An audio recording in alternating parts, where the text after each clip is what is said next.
저는 이혼 후 친정으로 돌아와서 이제는 한결잔잔한 하루를 살아가고 있는 여자입니다. 사람들이 요즘 세상이 많이 달라졌다고 말하긴 해도 나 이혼했어요 하고 일부러 떠들고 다니는 건 제 성격에 맞지 않았습니다. 그래서 제 결혼 이야기는 가족 몇몇 외에는 깊이 나눈 적이 없었죠. 하지만 요즘 들어 취미처럼 듣고 있는 사연 방송을 통해 저처럼 기막힌 일을 겪은 사람들이 참 많다는 걸 알게 되었습니다. 그 사연들을 들을 때마다 가슴 한구석에서 묵혀있던 제 이야기도 언젠가는 꺼내야겠다는 생각이 슬며시 피어올랐습니다. 익명이라는 방패 뒤에 서서 누구에게도 말하지 못했던 제 결혼 생활을 이야기해보고 싶어졌습니다. 그 결혼은 시작은 따뜻했지만 끝은 너무도 황당하고 차가웠습니다. 오늘 그 이야기를 천천히 풀어보려 합니다. 혹시나 제 경험이 누군가에게 작은 위로나 때로는 경고가 되어주기를 바라면서요. 저는 3남매 중 둘째로 태어났습니다. 어릴 적엔 서로 사소한 일로 자주 다투고 장난을 치며 하루가 시끄럽게 흘러갔습니다. 그러나 나이가 들수록 형제라는 존재가 얼마나 귀하고 든든한지 뼈저리게 느끼게 되었습니다. 특히 힘든 순간마다 서로 곁을 지켜주는 건 친구도 연인도 아닌 가족이라는 걸요. 저희 가족은 한 지방 도시에서 태어나고 자랐습니다. 대학 진학으로 잠시 서울과 다른 도시로 흩어졌지만 졸업 후에는 다시 고향으로 돌아왔습니다. 부모님이 계시는 집, 익숙한 골목, 사계절의 냄새까지 모두 저희에게는 안식처였으니까요.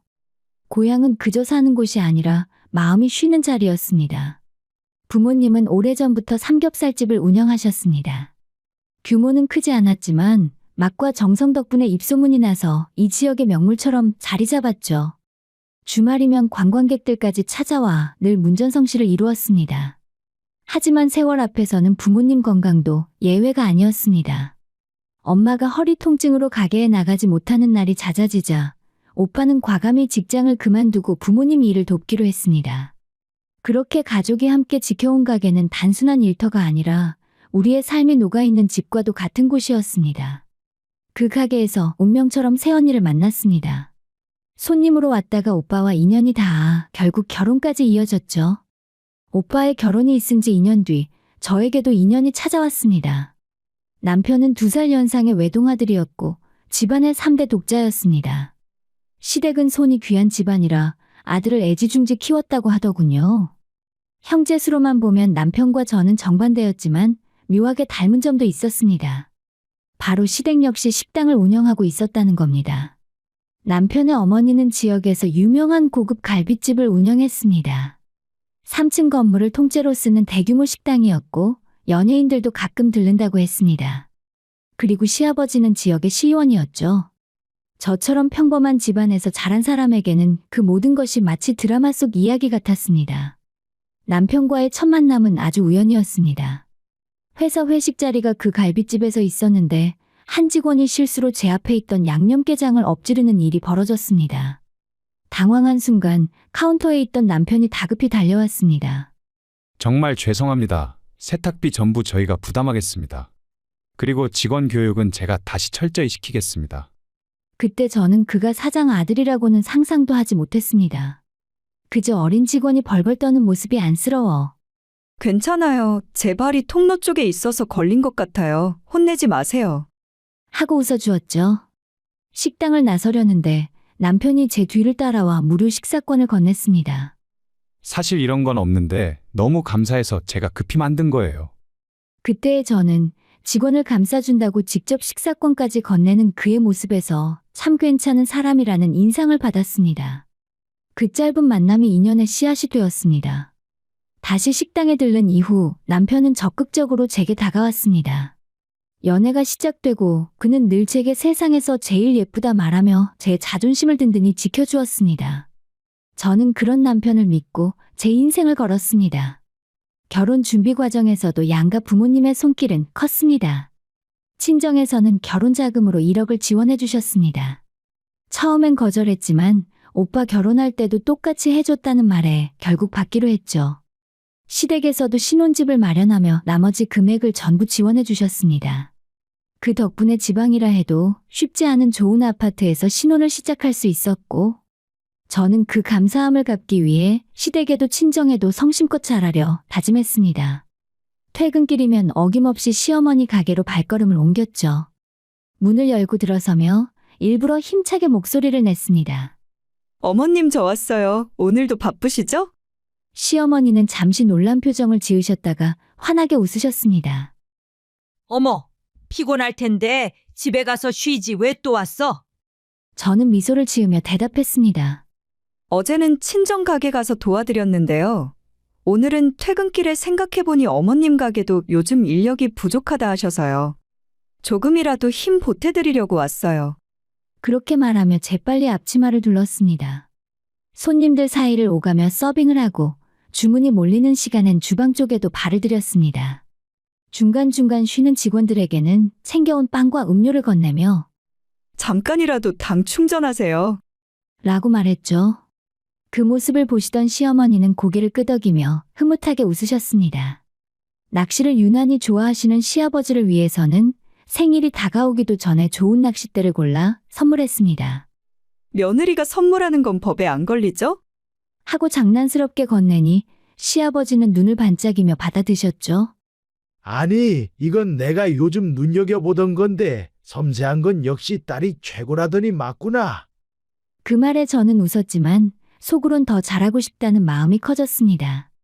저는 식당에서 자란 딸이었기에 인력이 부족하면 일이 얼마나 고되고 정신없는지 누구보다 잘 알았습니다. 그래서 남편이 볼 일이 있어 집을 비운 날에도 혼자 시어머니를 도우러 간 적이 많았습니다. 무거운 쟁반을 나르며 땀이 송골송골 맺혀도 고맙다는 시어머니의 한마디에 금세 피로가 풀렸죠. 그 덕에 시아버지도 저를 고마워하셨고 남편 또한 친정 식구들과 잘 지냈습니다. 겉으로 보기에 우리의 결혼 생활은 순탄하고 평화로웠습니다. 그런데 단 하나 아이가 잘생기지 않는 것이 문제였습니다. 아가, 혹시 좋은 소식 없니? 죄송해요, 어머님. 아니야, 네가 뭘 잘못한 것도 아닌데 다 때가 있겠지. 그렇게 말씀하시면서도 시부모님의 눈빛에는 아쉬움과 기다림이 묻어 있었습니다. 손이 귀한 집안이라 그 마음을 모르는 건 아니었죠. 저 역시 아이를 간절히 원했지만 기약 없이 계절만 바뀌었습니다. 특히 시어머니는 시간이 지날수록 더 자주 더 노골적으로 임신 이야기를 꺼내셨습니다. 너희 노력은 하고 있는 거지? 우리 집안이 어떤 집안인지 알잖아. 손주가 태어나야 나도 살맛이 나지. 처음엔 웃어 넘기던 말들이 결혼 3년이 지나자 묵직한 압박으로 다가왔습니다. 어느 날 시어머니는 작은 봉투를 건네며 말씀하셨습니다. 이거 부적이야. 비싸게 산 거니까 집안 곳곳에 붙이고 네 속옷에도 꿰매놔. 애 잘생기게 해준대. 그뿐만이 아니었습니다. 며칠 뒤엔 한약 봉투를 건네며 애 잘 드는 보약이래. 비싸게 지어왔으니 꼭 챙겨 먹어. 저는 이해하려 했었습니다. 그분이 얼마나 손주를 바라는지 알았으니까요. 하지만 매번 이거 비싼 거다, 더 이상 우리 집 돈을 쓰게 하지 말라는 말이 따라왔습니다. 남편에게는 한마디도 하지 않으면서요. 그 시기 저는 회사에서 정신없이 바빴습니다. 새로운 프로젝트가 줄줄이 시작됐고 인력이 줄어든 탓에 몸이 10개라도 모자랐죠. 하루 종일 컴퓨터 앞에 앉아 있다가 퇴근하면 녹초가 되기 일쑤였습니다. 병원에 가자는 말조차 꺼낼 힘이 없었는데 시댁에서까지 그 무게를 얹어오니 마음이 점점 지쳐갔습니다. 그래서 어느 날 남편에게 조심스럽게 말했습니다. 여보, 당분간 어머님께 검사 얘기는 좀 미뤄달라고 해줄 수 없을까? 나도 정말 노력하고 있잖아. 하지만 남편은 고개를 저었습니다. 이미 몇 번 말씀드렸지만 중요한 건 집안대를 잇는 걸 아셔. 난 부모님 못 이겨. 그 짧은 대답은 제 마음을 더 무겁게 만들었습니다. 그렇게 1년이 흐르고 회사 일이 조금 한가해지던 무렵이었습니다. 그때부터 시어머니가 이상하게 임신 이야기를 하지 않으셨습니다. 아침마다 전화해 보약 먹었니? 묻던 분이 2주 넘게 연락이 없었죠. 심지어 가게에서 마주쳤을 때도 하늘이 점지하는 거니까 마음 편히 가져. 라며 웃으셨습니다.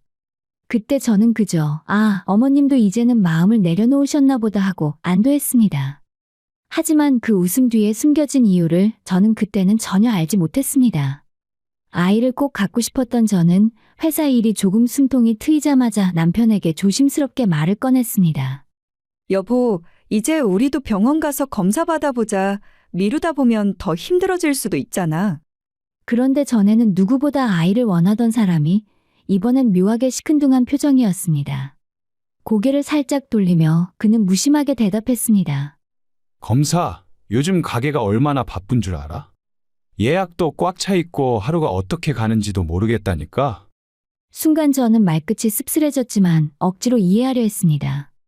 그동안 저도 회사 일에 치여 남편 가게에 얼굴 한번 못 비춘 날이 많았으니까요. 그래서 속으로 바쁜 게 이유라면 조금만 기다려주자며 스스로를 달랬습니다.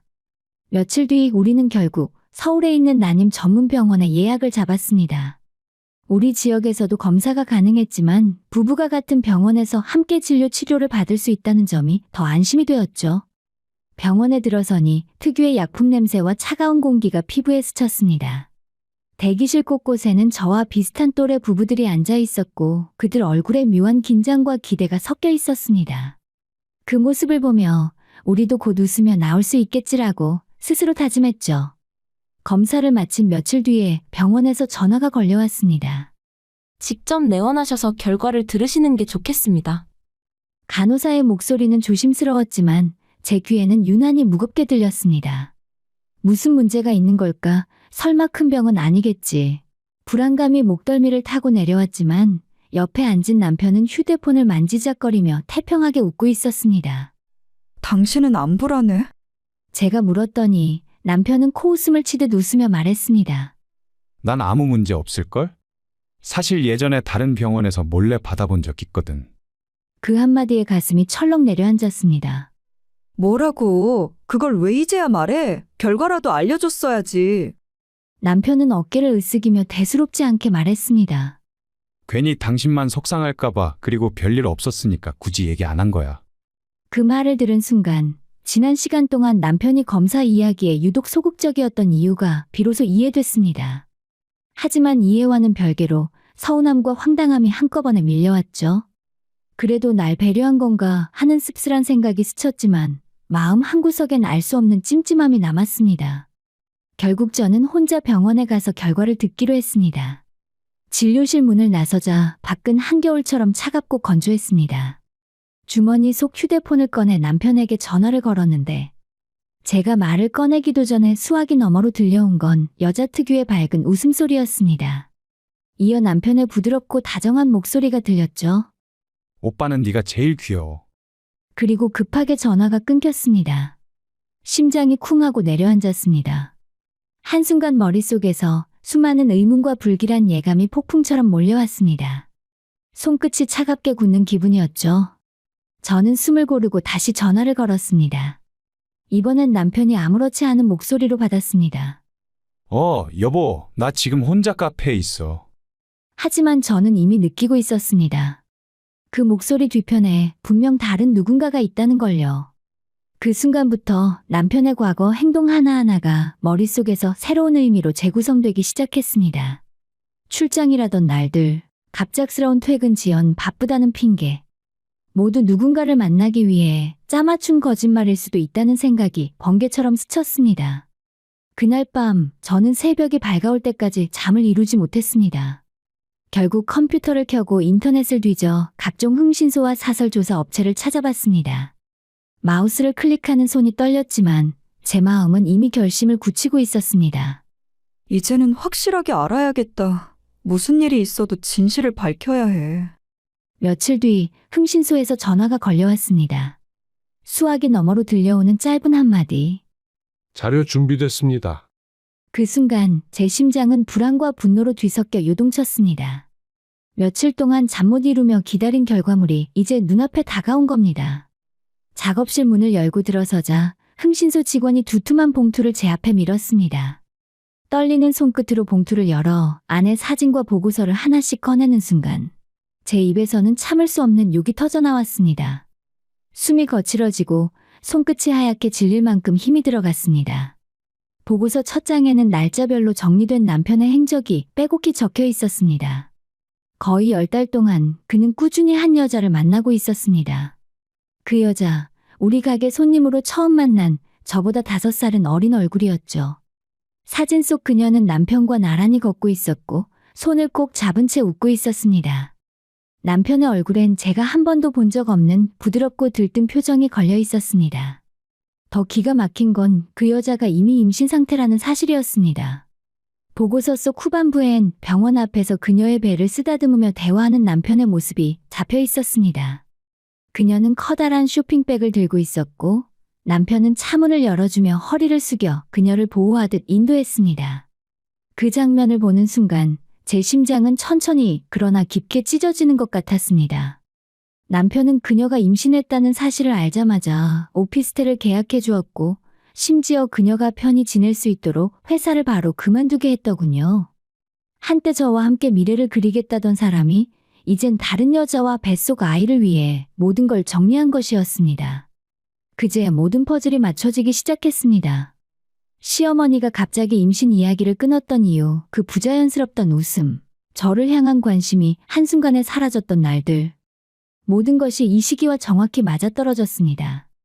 그 집안은 이미 상간녀의 임신 사실을 알고 있었고 저를 서서히 밀어낼 계획을 세우고 있었던 겁니다. 그리고 남편도 시부도 시어머니도 모두 한통속이었죠. 며칠 뒤 남편이 시어머니 생신에 혼자 다녀오겠다고 했습니다. 당신 요즘 피곤하잖아. 괜히 가서 기분만 상할 거야. 그 말에 저는 눈을 가늘게 뜨며 속으로 생각했습니다. 아니, 그 자리에 상간녀를 데려가 새며느리로 소개하려는 거겠지. 이미 제 손에는 그들이 뭘 하려는지 증명할 수 있는 증거가 쥐어져 있었으니까요. 다음 날 저는 일부러 시간을 두고 시댁으로 향했습니다. 대문 앞에 서니 안에서 들려오는 웃음소리가 유난히 낯설고 날카로웠습니다. 문을 열자 거기에는 남편과 상간녀가 나란히 서 있었고 시부모는 의도적으로 무표정한 얼굴로 저를 바라보고 있었습니다. 공기 속엔 묘한 긴장과 적대감이 번지고 있었죠. 저는 남편을 똑바로 바라보며 한 글자 한 글자 또박또박 내뱉었습니다. 혼자 간다더니 다른 여자랑 같이 왔네? 나 이미 다 알고 왔어. 남편의 표정이 굳었고 상간녀의 시선이 바닥으로 떨어졌습니다. 나는 천천히 그녀를 향해 걸어가 시선을 맞췄습니다. 유부남을 꼬셔서 임신까지 한 대담한 여자가 누군지 오늘은 직접 보고 싶었거든. 그녀의 얼굴이 붉게 달아올랐고 숨이 가빠졌습니다. 그때 시어머니가 비웃듯 입을 열었습니다. 어차피 우리 집 대를 이을 아이는 저 뱃속에 있으니 위자료 받고 깔끔하게 나가라. 저는 순간 피식 웃음을 터뜨렸습니다. 좋아요. 그럼 최소 3억은 주셔야겠네요. 아니면 제가 이 집 이야기를 세상에 다 알릴 거고요. 시아버지는 눈동자를 굴리며 난처한 기색을 보였고 남편은 뒤에서 짜증 섞인 목소리로 그냥 돈 주고 끝내자며 내뱉었습니다. 결국 시어머니는 씁쓸하게 고개를 끄덕였죠. 그 순간 저는 속으로 조용히 다짐했습니다. 그래, 돈도 받고 하지만 이걸로 끝내진 않을 거야. 아직 진짜 한 방은 남았으니까. 시댁에서 3억 위자료를 받기로 합의하고 이혼 절차를 밟았지만 제 마음은 전혀 시원하지 않았습니다. 왜냐면 저는 아직 누구도 예상하지 못한 마지막 한 방을 품고 있었으니까요. 그건 불에 던져 넣으면 폭발하는 작은 불씨 같았습니다. 때를 기다리며 저는 겉으로는 조용히 살았지만 마음속 깊은 곳에선 그 불씨를 꼭 쥐고 있었습니다. 언젠가 반드시 이 집안에 제가 당한 굴욕과 모욕을 그대로 돌려줄 순간이 올 거라고 믿었죠. 시간이 흘러 상간녀가 아들을 낳았다는 소식이 들려왔습니다. 소문은 빠르게 퍼졌고 시댁은 온통 잔치 분위기였습니다. 상간녀는 시어머니 곁에서 안주인 행세를 하며 명품 가방을 들고 외제차를 타고 다녔다더군요. 사람들은 참 팔자 한번 고쳤다며 수군거렸지만 저는 그 웃음 뒤에 숨겨진 진실을 알고 있었죠. 그래서 더욱 기다릴 수 있었습니다. 그리고 마침내 제가 준비한 칼날을 빼어들 날이 왔습니다. 저는 단정하게 차려입고 시댁 문 앞에 섰습니다. 문을 열어젖힌 시어머니는 저를 위아래로 훑어보며 비웃듯 말했습니다. 대체 뭐하러 왔니? 며느리 자리 욕심이라도 났어? 그 목소리엔 승리감이 묻어 있었죠. 저는 고개를 살짝 갸웃하며 미소를 지은 채 작은 봉투 하나를 내밀었습니다. 아니요, 축하 선물 드리러 왔어요. 아드님, 그리고 새며느님께요. 시어머니는 의아한 표정으로 봉투를 받았습니다. 뒤에 서 있던 시아버지와 남편도 고개를 내밀어 안을 들여다봤습니다. 그 순간 세 사람의 얼굴이 동시에 굳어졌습니다. 봉투 속에는 제가 병원에서 직접 발급받은 남편의 난임 검사 결과지가 들어있었으니까요. 거기엔 굵은 글씨로 무정자증이라는 단어가 선명하게 박혀 있었습니다. 이건 뭐야? 시아버지의 목소리가 떨렸습니다. 저는 차분하게 그러나 또박또박 말했습니다. 보시는 그대로예요. 아버님, 어머님 아들이 씨 없는 수박이라는 뜻이죠. 순간 시어머니의 눈이 크게 흔들렸고 남편은 제 손에 있던 다른 서류들을 빼앗으려 손을 뻗었습니다. 하지만 저는 한 발 물러서서 그 손을 피했습니다. 손대지 마. 이건 내 보험이니까. 남편이 예전에 몰래 검사받았다고 했던 건 완벽한 거짓말이었습니다. 그 결과가 시댁과 상간녀 모두의 눈을 멀게 했고 저를 무너뜨릴 거짓 희망으로 착각하게 만들었죠. 저는 잔인할 만큼 차분하게 덧붙였습니다. 뱃속의 아이는 남편 아이가 아닐 가능성이 아주 높아요. 유전자 검사 한번 해보시죠. 그리고 그 자리에서 상간녀의 과거까지 모조리 폭로했습니다. 술집 출신에 동시에 3명이나 되는 남자를 만나던 여자예요. 그중 한 명의 아이를 당신들 아들 아이로 속인 거죠. 거실은 단숨에 아수라장이 되었습니다. 이럴 수가. 시아버지가 고래고래 소리를 지르며 시어머니를 향해 손가락질했습니다. 무정자증인 놈이 어떻게 씨를 뿌리냐? 네가 이 꼴을 만들었어. 남편은 아버지 하고 외쳤지만 이미 통제 불가능한 싸움이 벌어졌습니다. 상간녀는 울며 그게 아니에요. 라며 변명했지만 그 목소리는 아무도 귀 기울이지 않았습니다. 시어머니는 얼굴이 하얗게 질려 저를 노려보며 이를 악물었죠. 저는 그 난장판 한가운데서 아주 또렷하게 마지막 말을 남겼습니다. 남의 눈에 눈물 내면 내 눈에 피눈물 나는 법이죠. 그동안 잘 즐기셨나요? 이제 제 차례예요. 그렇게 말하고 돌아서는데 등 뒤에서 들려오는 고함과 울음. 그 모든 소리가 제 발걸음을 한층 가볍게 만들었습니다. 그날 이후 그 집안은 진짜로 풍비박산이 났습니다. 이혼 후 저는 미련 없이 친정으로 돌아왔습니다. 결혼할 때 부모님이 보태주셨던 1억은 재산 분할 과정에서 온전히 돌려드렸죠. 그 돈을 돌려드리며 이제부터는 제가 부모님 지켜드릴게요. 라고 말했지만 그 순간 부모님의 눈가에는 기쁨보다 안쓰러움이 먼저 번졌습니다. 저를 걱정하는 마음이 눈빛에 고스란히 담겨 있었죠. 가족들은 제 억울한 사정을 듣자마자 당장 시댁에 찾아가겠다며 분노를 터뜨렸습니다. 이게 사람 사는 집안이야. 당장 가서 다 뒤집어 엎어야지. 오빠의 목소리는 벌겋게 달아올라 있었고 아버지는 손에 쥔 담배를 부러뜨릴 만큼 분노하셨습니다. 하지만 저는 손사래를 치며 말렸습니다. 이미 위자료 받기로 했어요. 게다가 저는 그보다 훨씬 큰 복수를 준비하고 있거든요. 그 말에 가족들은 고개를 갸웃했지만 저는 더 이상 설명하지 않았습니다. 시간은 제 편이었습니다. 몇 달이 지나자 시댁은 상간녀를 쫓아냈다는 소식이 들려왔습니다. 그들의 집안에서 벌어진 추악한 진실은 이미 입에서 입으로 퍼져 지역 사회에서 비밀이 아니었죠. 시어머니의 갈빗집은 예전의 북적임을 잃고 한산해진 홀에는 빈자리만 늘어갔습니다. 손님들의 시선 속에는 저 집이 그 집이래 하는 은밀한 수군거림이 담겨 있었죠. 시아버지는 정치인으로서의 입지가 크게 흔들렸습니다. 예전 같으면 거리에서 악수하며 인사를 청하던 사람들이 이제는 그를 스치듯 지나가거나 고개를 돌렸습니다. 재선을 노리던 그는 지역 모임에서도 예전처럼 중심에 서지 못하고 한쪽에 조용히 앉아 있었다고 합니다. 남편은 여전히 가게 카운터를 지키고 있었습니다. 그 얼굴로 또다시 누군가를 유혹할지는 모르지만 적어도 지역 사람들은 그를 예전처럼 믿을 만한 사람이라 보지 않았습니다. 저는 그 소식을 들을 때마다 내색 없이 커피 한 모금만 삼키며 속으로 웃었습니다. 위자료로 받은 3억은 은행에 안전하게 넣어두었고 일부는 제가 직접 선택한 곳에 기부했습니다. 운 좋게 얻은 돈이니 누군가에게는 행운이 되길 바랬습니다. 그 기부를 마치고 돌아오는 길 겨울 하늘은 유난히 맑았고 마음 한쪽이 환하게 트이는 기분이 들었습니다. 저는 운동을 다시 시작했습니다. 조용한 새벽, 트랙 위를 걸을 때면 그동안 눌려있던 숨이 서서히 풀려나가는 걸 느꼈습니다. 주말이면 가족들과 여행을 다니며 오랫동안 못했던 웃음을 되찾았습니다. 사진 속의 저는 예전보다 훨씬 단단하고 자유로웠습니다. 부모님은 더 이상 결혼을 강요하지 않으십니다. 아마도 제 결혼 생활에서 본 상처와 파국이 그분들 마음에 오래 남은 탓일 겁니다. 저는 부모님께 그런 모습을 보여드린 게 여전히 마음에 걸립니다. 그래서 앞으로는 더 자주 안부를 묻고 함께 시간을 보내며 그 빚을 갚으려 합니다. 세상은 내가 한 일을 반드시 돌려줍니다. 그게 선물이든 벌이든 결국은 내가 뿌린 씨앗의 열매입니다. 기왕 남의 눈에 눈물을 흘리게 해야 한다면 그 눈물이 기쁨과 감동에서 흘러야 한다고 저는 믿습니다. 아무리 내게 이익이 되는 일이라도 누군가를 울게 하고 상처 주는 건 결국 내게 돌아오는 독일 뿐이죠. 이제 저는 다시 제 인생을 걸어가려 합니다.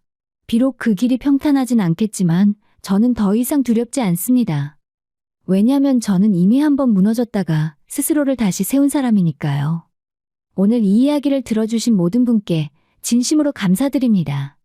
그리고 바라건대 여러분의 인생에는 부당한 눈물이 아닌 따뜻한 눈물만 가득하기를 바랍니다.